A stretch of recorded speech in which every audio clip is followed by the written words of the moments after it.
שלום לכולם, אנשים טובים, אנשים יקרים. אז שבוע שעבר העליתי סרטון ראשון ועטפתם אותי באהבה ובתגובות ובשיתופים ובלייקים, ומעל 3,150 אנשים צפו בסרטון.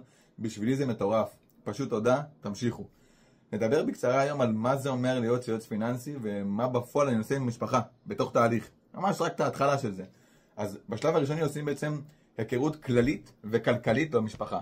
בכללית מכירים אחד השני, מי אנחנו, מה אנחנו, מי אתה, מי אני. ובכלכלית אני בעצם רוצה להבין אצל המשפחה מה המפה הכלכלית שלהם, שממה בנויה המפה הכלכלית של משפחה, מה ההכנסות, מה ההוצאות, מה הנכסים והחסכונות, ומה ההתחייבויות והחובות של המשפחה. זה מרכיב לי מפה כלכלית של משפחה, שבפועל עוזר לי להבין מה השווי של המשפחה בשקלים, וגם מה ההפרש שלהם בתקציב, בתזרים שלהם. האם יש פלוס או מינוס? אם יש מינוס, אנחנו רוצים לסגור אותו ולהפוך אותו לפלוס. אם יש פלוס, אנחנו רוצים להשקיע אותו ולהגדיל את הפלוס הזה. נתראה בשבוע הבא בעוד סרטון. שימו לייק ועוקב, אוהב אתכם.